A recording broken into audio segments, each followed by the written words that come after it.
What's going on, guys? Car Guy John here, and today I'm doing a video on installing a cold air intake on my Chevy Sonic. And I know that the installation process is similar between the Chevy Sonic and the Chevy Cruze. It's a little bit different, but a very similar motor. So I'm going to be doing a step-by-step on that. I do apologize. Most of the rest of the video actually is going to be in portrait mode. YouTube rookie mistake. I'll fix it for next time. And also had a little issue with one of the steps, which I will try to clarify later on in the video of one of the steps I messed up a little bit. But other than that, I hope that this will help some people. It's a step-by-step guide on the specific cold air intake that I bought, which was the AEM intake. I did not get the K&N. Reason I didn't get the K&N is the AEM was a little bit cheaper, so I wanted to just try the cheaper option. But yeah, hopefully this guide helps, and I'll cut to the unboxing part of the video right now. Alright, I'm going to unbox this cold air intake here. If you see my cat walking around, it's because she's sniffing the tripod. Just got this from Amazon today. Get the full unboxing experience. Right. Here's, typical Amazon. You get a box inside of a box. Move all this out here. A little bit dirty. To be expected, I think. It says AEM on AEM branded.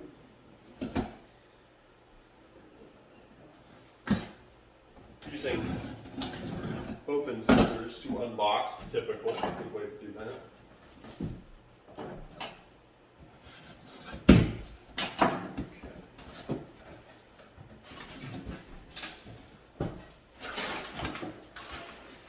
Alright, inside looks like they actually sent a license plate bracket, which is pretty nice. Did not know that would come. I don't think I'll use it, but it's nice that they sent one. A probably instruction booklet with some stickers. Comes with some stickers too.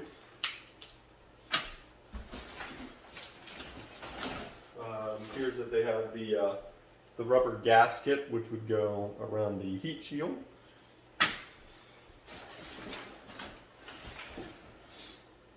Looks like another fitting.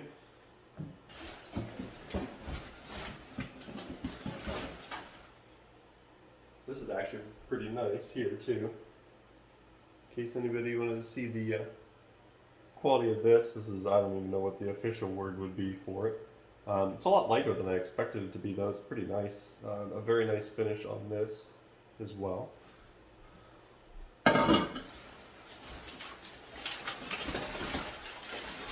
Get all this extra paper out. My cat is very intrigued about that. I don't know if she's making it on the camera anywhere, but she is very intrigued with the box. Here's the cone filter itself here, wrapped up in a bag. Very nice.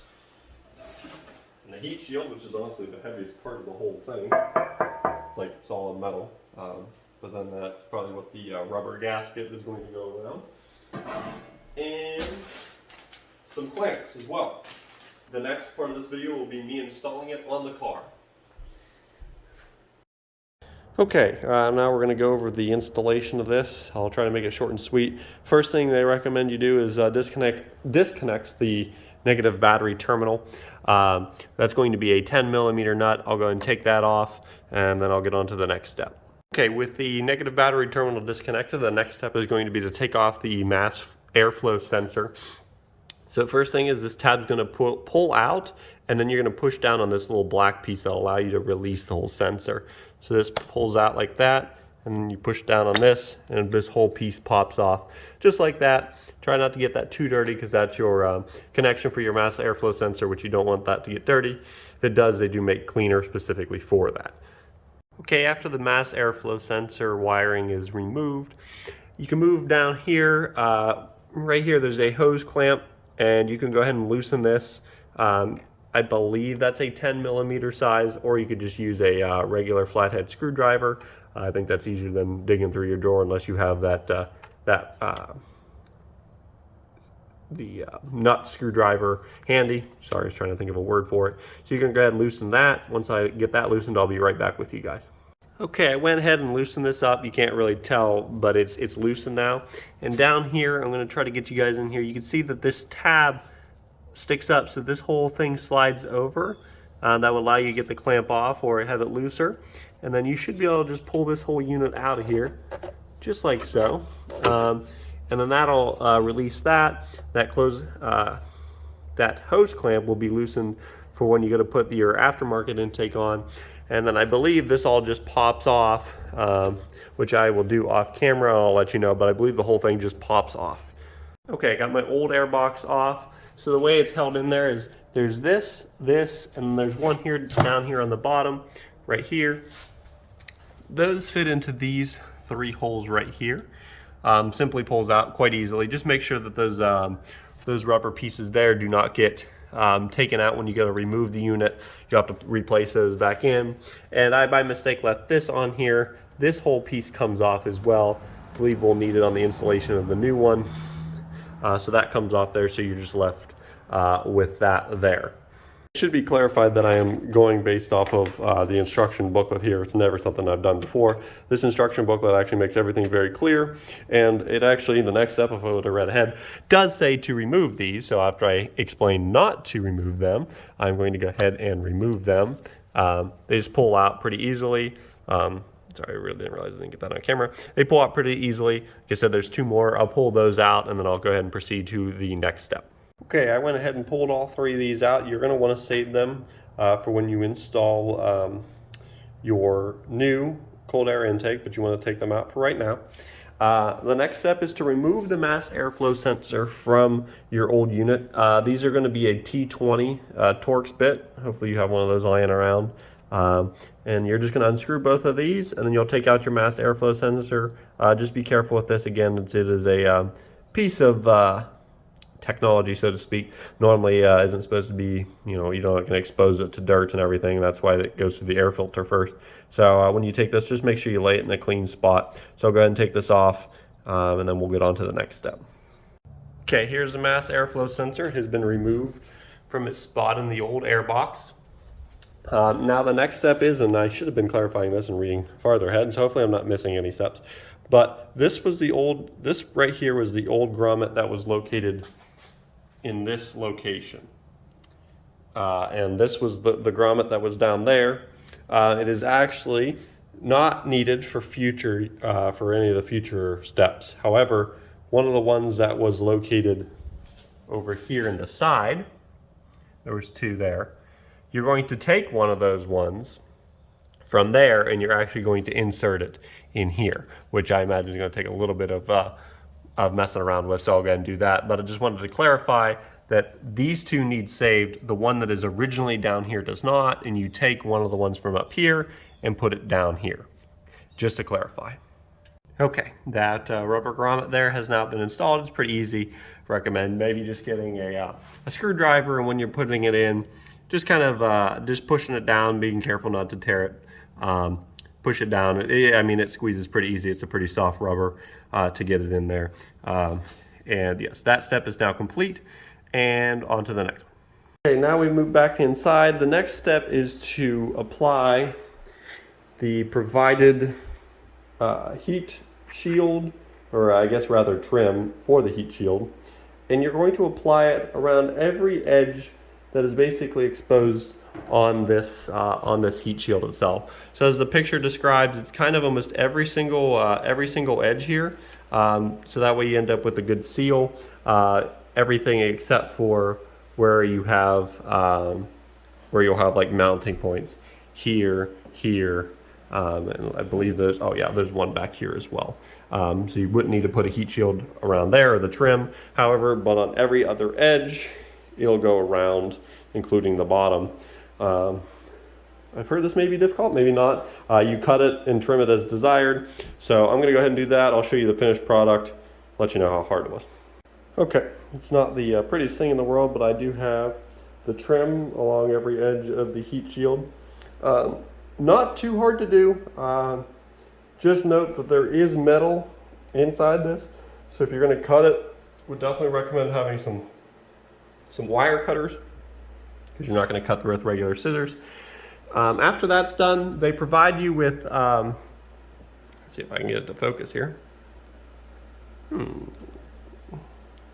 These right here, so one's going to get mounted on there, and there's a bolt that it comes with there, and then on the back there's 4 pieces involved. It's another one of these pieces, this like rubber stopper here, and then a washer and a nut. So those 2 things go on after you install this rubber trim, which, like I said, is not too bad. They do give you a little bit of extra, so I mean I've covered basically every section here that it shows in the picture to cover, and I was left with a tiny bit of extra. So they give you about the same amount. I mean, it's not extremely crucial, but obviously trying to keep as much heat out is definitely ideal. So next we'll be installing some of these parts on the vehicle itself. Third time's a charm in messing up information on these rubber grommets. So again, that one is installed correctly. And remember, 2 of these had been removed. Now, you do not need to remove the rightmost one. Only this one will stay out of the vehicle. This one will be reinstalled, which I will try to do here in the video. See how difficult that is. Should just pop right back into place. There it goes. So that one will stay in. If I was reading the directions word for word, I know that. And this one gets moved from here to there, and the one that was in that location is no longer needed, I believe. Now, I've messed it up 3 times already, so I'm not sure. But yes, anyways, those 2 will be in place. And then what's going to happen is the 2 installed pegs on here, this one here and the one over here on this side, will be fitting into those 2 grommets. And then there'll be one more screw which will go in place. But I'm going to go ahead and put that into place, and I'll be back. Okay, here's the heat shield installed on the vehicle. Some things to note. There is a little screw, so it's rather a bolt, with a nylon washer located here. Now, the instructions do not say anything about having a bolt to cap it off, nor would there be enough room there. The only thing it does note is if you have a vehicle with projector headlights, that this needs to be installed from the bottom up, because I believe this piece down here. So I think this is just meant to kind of keep this in place, the heat shield in place there, because it doesn't move. It's up in there pretty tight. And all these pieces are meant to bend. So for example, that piece bent to fit in there into that grommet, and then there's one down there that bends to fit in that one. Definitely requires a little bit of elbow grease to get it in there, but this is what it looks like once it's inside. And while it looks like it's tight here, there's actually some space just because of that rubber grommet, and this is obviously free to move around. Also with all the other components the same. The only thing I will say is if you do plan on changing headlights in this, or if you happen to be working on this and have a headlight job at the same time, change your headlights first before putting this in, because it makes everything in there pretty tight. Not that it's extremely hard to get out, but just something to note, something to think about. I would change the headlights first and then start working on this. So yeah, that's the heat shield installed. Okay, the next step is to take this coupler piece that is provided, and it does appear that I think I had said that we were going to be reusing this piece before, which does not appear to be the case. So this coupler will be taking its place here. I'll clean it off a little bit, and then you're going to use the smaller of the hose clamps you got. This will go on here like this, and then this is going to be installed here where the old inlet used to go, and you'll install that in there, and then you'll tighten this up. I would put that hose clamp on in a way where you could either tighten it easier, so that way you're not making a harder job for yourself. So I'm going to clean this up real quick. I'll put that on the vehicle, and then I'll show you where we're at after. Okay, I have the coupler installed and tightened. Again, I made sure to make this hose clamp in a spot where I could easily tighten it down, and so that's now installed. The next step is to install the mass airflow sensor onto your new pipe here. There's only one way that this can go in. Again, try to not to get anything dirty. Make sure your hands are relatively clean when you go to do this. You'll see how those bolt holes are aligned, that it would be this way. It will only let you install it the correct way. So the next step is to put that in and then go ahead and tighten down those Torx bits. Okay, after you have the mass airflow sensor installed, you're going to go ahead and install your filter on the end of your new pipe, or whatever you want to call this. There's probably an actual intake tube. That'd be the word. The side with the 90-degree bend is the side that's going to go down directly on the engine side. Again, make sure you have that hose clamp that is provided attached on there, so that way when this goes in, you can install that and tighten that down. And then your air filter is going to go on this side. There's a provided another provided hose clamp, which will attach onto the bottom of the filter, securing it to your intake tube. So I'm going to go ahead and do that and then show you what that looks like afterwards. Okay, here's what the intake tube looks like with the filter installed. Make sure you have this hose clamp as loose as it'll go before you attempt to try to put the filter on. And make sure you put the hose clamp on the filter and not on the tube, because getting the hose clamp from the tube to the filter would be difficult. And then tighten it down. Don't tighten it down too much, because then otherwise that hose clamp might want to slip off. So the last few steps is just going to be to install this end of the intake tube down there and tighten down the hose clamp, and then reconnecting the mass airflow sensor, and then you'll be done. So let me go ahead and do that, and I'll show you the finished product. Okay, I have the filter all installed here. Got that tightened down. That's basically the only forms of support on this are that, and then where it rests right here. So you know, you feel free. I mean, I'm not saying to crank down on this, but tighten it up a good amount. It should be pretty snug. I mean, it'll move a little bit. Reconnected the mass airflow sensor there. I will reconnect the battery. But yeah, that's the installation done. So hopefully this helped you guys. I know I had a little bit of confusion with the grommets and stuff, but hopefully got that cleared up. I'll make this video on installing it, and then I'll do the separate video on the sound differences between the two. But yeah, that's the cold air intake from whatever this guy, AEM, that's it, AEM installed. Thank you very much for watching.